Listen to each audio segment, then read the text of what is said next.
जय हो। आज से हम प्रेरक कहानियों की श्रृंखला आरंभ करने जा रहे हैं, जिसके अंतर्गत आप लोग श्रवण करेंगे जीवन में इंस्पायर करने वाली, हमारे उत्साह को बढ़ाने वाली और हम सब के जीवन को सद्गुणों से महकाने वाली अनेकों छोटी बड़ी कहानियाँ, कुछ किस्से, कुछ कथाएं, तो कुछ रूपक, कुछ दृष्टांत और कुछ महापुरुषों के जीवन प्रसंग अथवा कभी किसी महापुरुष का पूरा जीवन गाथा। क्योंकि ये कथाएं न सिर्फ हम लोगों का मनोरंजन करती है, बल्कि मनोरंजन के साथ साथ हमें सद्गुणों की सीख भी देती है।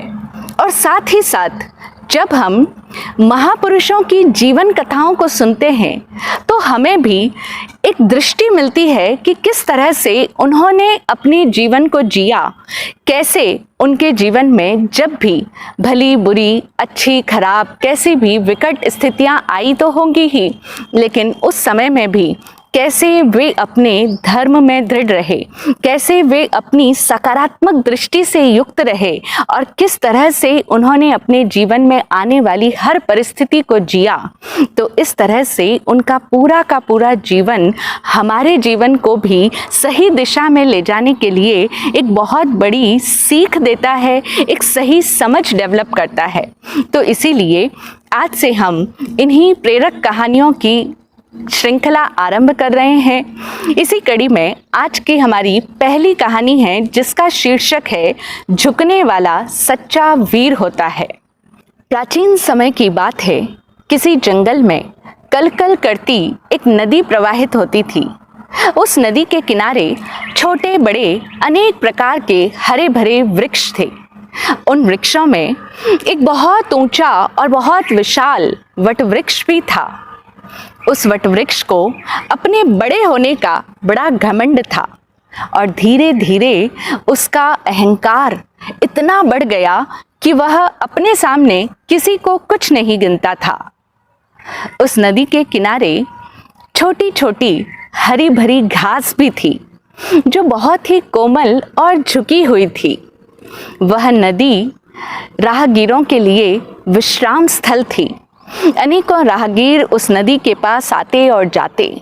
नदी उन सभी राहगीरों को जल प्रदान करती थी और साथ ही नदी के किनारे वाली वह हरी भरी कोमल घास उन थके हारे पथिकों के लिए कोमल शैया बनकर उन्हें विश्राम करने का प्रेमपूर्ण आमंत्रण भी देती थी।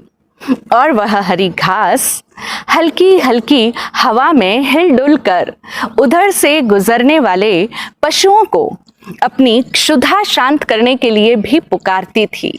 कितनी कोमल, सुंदर और माधुर्यता के गुणों से युक्त थी वह हरी भरी घास। लेकिन इसके बावजूद उस घास को अपनी उस सुंदरता का और अपनी उस कोमलता का तनिक भी अहंकार नहीं था, बल्कि वह तो स्वयं को थके हारे यात्रियों की थकान मिटाने के लिए और वन्य प्राणियों की क्षुधा पूर्ति के लिए स्वयं को अर्पित करके कृतार्थता का अनुभव करती थी। कितनी विनम्र और त्याग की भावना से युक्त थी वह हरी भरी घास। और उधर वह विशाल वटवृक्ष अपने अभिमान में मानो आकाश को ही छू लेना चाहता था। कोई अंत नहीं था उस वृक्ष के अहंकार का। एक दिन ऐसा हुआ कि वहां पर भयंकर तूफान आया। गर्जन और तर्जन के साथ पवन चारों दिशाओं को कंपायमान करने लगा। बादल उमड़ घुमड़ कर मूसलाधार बरसने लगे। बिजलियां चमक कर चकाचौंध मचाने लगी। समूची धरती पर ऐसी भयंकर वृष्टि हुई कि वह पूरी सृष्टि विक्षुब्ध हो उठी। लेकिन जैसे कि हर चीज़ का अंत अवश्य आता है, इसी नियम के तहत अंततः कुछ समय के पश्चात वह तूफान थम गया। धीरे धीरे प्रकृति भी शांत हो गई। और सब कुछ यथावत हो गया। लेकिन बस एक परिवर्तन दिखाई दिया। वह विशाल वटवृक्ष उस नदी के किनारे उखड़कर धराशायी पड़ा था और साथ ही उस वृक्ष का अहंकार भी जड़ मूल से उखड़ चुका था। तो इस तरह से अंत हो गया उस विशाल वटवृक्ष के अहंकार का। और उधर वह नन्ही सी हरी भरी कोमल घास अब भी जैसी की तैसी लहरा और मुस्कुरा रही थी, बल्कि तूफान थमने के बाद अब उस घास का सौंदर्य और भी निखर आया था। यह पूरा दृश्य देखकर एक यात्री ने किसी आगंतुक से पूछा, बंधुवर एक बात बताओ, इस तूफान में यह विशाल वटवृक्ष पूरी तरह से उखड़कर धराशायी हो गया, जबकि यह नन्ही सी दुर्बल सी दिखने वाली कोमल सी घास अभी भी जस के तस खड़ी है। इसका कुछ भी नहीं बिगड़ा, इसका क्या कारण हो सकता है? उस आगंतुक ने कहा कि भाई, इस विशाल वटवृक्ष के उखड़ने का कारण इसका अहंकार है। यदि यह तूफानों के सामने विनत हो जाता तो विनष्ट होने से बचा रह सकता था।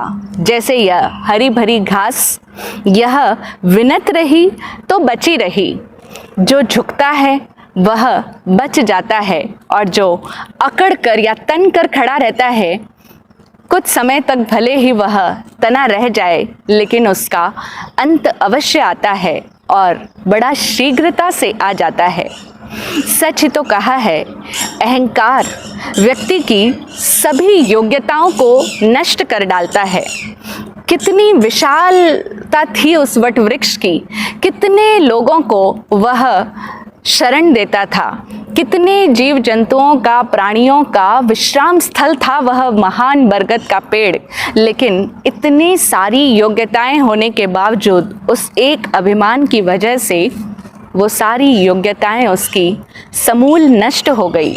और इसके विपरीत जहाँ पर विनम्रता है वहाँ पर जीवंतता है और साथ ही वहीं पर पूर्णता भी है। कि हम लोगों को अपने जीवन को जीने के लिए धन की आवश्यकता होती है, शक्ति भी चाहिए होती है और ज्ञान भी चाहिए होता है। तो हमें जीवन में ज्ञानवान, शक्तिशाली और धनवान या कहें समृद्धिवान अवश्य बनना चाहिए, किंतु बल, विद्या और वैभव प्राप्त कर लेने के बाद में उसका अहंकार कदापि नहीं करना चाहिए। क्योंकि जो व्यक्ति अपने बल का, अपने धन का और अपने ज्ञान का अहंकार करता है, वह भी एक दिन पुण्यवानी क्षीण होने पर उस वटवृक्ष की तरह धराशायी हो जाता है। प्रकृति हम सभी मानवों को यही संदेश देती है कि जहाँ झुकाव है वहीं टिकाव है। जो इंसान झुकना जानता है वही अपने अस्तित्व को सुरक्षित रख सकता है। किसी ने कहा है कि विनम्र व्यक्ति रुई की भांति होता है, जिसे तलवार की तीक्ष्ण धार भी काट नहीं सकती है। तो हम सभी लोग वटवृक्ष और नन्ही कोमल घास के इस रूपक से हम सभी समझें प्रकृति के द्वारा दिए गए इस मैसेज को कि कोमल सदा जीवित बना रहता है और कठोर कुछ समय के बाद में नष्ट हो जाता है। चाइना के महान दार्शनिक संत लाओ त्सु भी यही बात कहा करते थे कि हमेशा कोमल बने रहो पानी की तरह और सदा ही लचीले बने रहो। जैन धर्म में विनय को एक महान सद्गुण बताया गया और साथ ही कहा गया कि संपत्ति विनयस्य च, अर्थात विनयवान व्यक्ति को सारी ही संपदाओं की प्राप्ति सहजता से हो जाती है। और उत्तराध्ययन सूत्र का तो पहला अध्ययन ही विनय श्रुत है, जो कहता है कि एक व्यक्ति को अगर विद्या सीखनी है तो उसके लिए आरंभिक योग्यता है विनय। तो विनयवान होना हमारे जीवन की पहली पात्रता है। जैन धर्म का तो मूल ही विनय है। हमारे यहाँ पर बच्चों को सबसे पहला जो पाठ पढ़ाया जाता है वो है नमो का पाठ। है ना। हम सभी लोग बच्चों को सबसे पहले क्या सिखाते हैं? नमोकार सूत्र, जो कि हमें नमन करने की प्रेरणा देता है। नमो अर्थात मैं नहीं हूँ, हे परमात्मा, हे ईश्वर, हे योग्य आत्माएं, आप ही आप हो। आपकी उन योग्यताओं को हमारा नमन है। तो हम सभी इस नमो को अपने जीवन में लाएं, हर जगह पर लाएं। ऐसा कभी भी ना समझें कि झुकने वाला इंसान कमज़ोर होता है, ऐसा बिल्कुल भी नहीं है। सुना होगा ना आप सब ने ये शेर कि झुकता वही है जिसमें कुछ जान है, अकड़पन तो खास मुर्दे की पहचान है। हम समझें कि झुकने वाला व्यक्ति अपने जीवन में असीम बल को पाता है। जो भी उसका लक्ष्य होता है उसको वो बहुत ही सुगमता से अचीव कर लेता है। इसीलिए तो कहा कि झुकने वाला ही सच्चा वीर होता है। आज के लिए इतना ही। जय हो।